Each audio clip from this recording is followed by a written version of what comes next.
3 मार्च रात 8 बजे की बात है, जब ओम प्रकाश अपने घर में बैठा हुआ था तभी वहाँ पर दीपक, दलेल और संदीप नाम के 3 युवक आते हैं और उससे पूछते हैं कि तेरा बेटा जितेंद्र कहाँ है।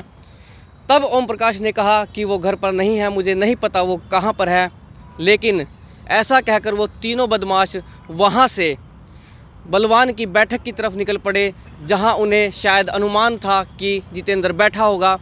वो वहाँ से ऐसा कहकर निकले तो ओम प्रकाश को कुछ शंका हुई कि क्या कुछ बात है। अपनी बहू यानी कि अपने बेटे की पत्नी और अपनी पत्नी को लेकर ओम प्रकाश भी बलवान की बैठक की तरफ निकल लिया। वहाँ पहुंचकर उसने देखा कि पहले तो इन 3 बदमाशों ने जितेंद्र के साथ हाथापाई की। उसके बाद संदीप के कहने पर इनमें से एक ने जितेंद्र के सीने में गोली उतार दी। उसे सिवा बाईपास के पास एक निजी अस्पताल ले जाया गया, लेकिन उसने दम तोड़ दिया।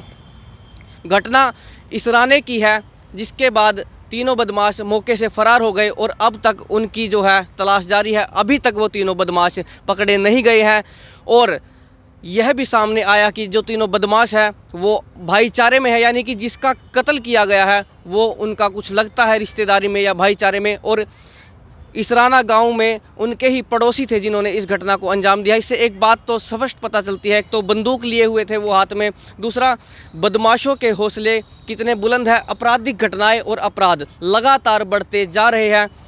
फिलहाल परिजन पानीपत के सामान्य अस्पताल में शव को लेकर पहुंचे हुए हैं, जहां पहले तो शव का पोस्टमार्टम होगा, उसके बाद शव परिजनों को सौंप दिया जाएगा। और साथ ही हम उनसे बातचीत करने की भी कोशिश करेंगे कि परिजनों का क्या कुछ कहना है, और बातचीत करेंगे पुलिस से भी कि पुलिस की जांच में क्या कुछ सामने आया है। तो चलिए आपको पानीपत के सामान्य अस्पताल में लेकर चलते हैं।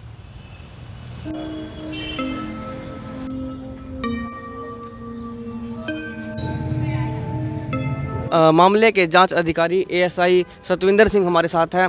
तो जानते हैं सर, क्या कुछ मामला है ये? कल हमारे को पारक हॉस्पिटल से रुक का प्राप्त हुआ था कि एक जितेंद्र नाम के लड़के को मीनू नाम के लड़के ने गोली मारी है और यहाँ पे मर्द अवस्था में आया है। जो हम अस्पताल में पहुंचकर घर वालों ने एक कंप्लेंट दिया 3 लोगों के खिलाफ 302 का मामला दर्ज कर लिया है, जो अभी हम पोस्टमार्टम करा रहे हैं। आइंदा जो भी शख्स सामने आएंगे आरोपी के खिलाफ जल्द से जल्द गिरफ्तार करेंगे। सर, ये मृतक और आरोपी कौन है?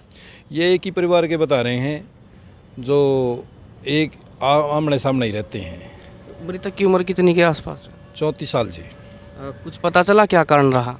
अभी इस बात का खुलासा नहीं हो पाया, जो आरोपी को गिरफ्तार करने के बाद ही पता चलेगा। घर वाले ने ऐसी बात कोई लिखी नहीं रंजिश की, अभी जिसकी वजह से ये गोली मारी है। मतलब आरोपी अभी गिरफ्तार नहीं हुआ है? अभी तीन आरोपी फरार हैं।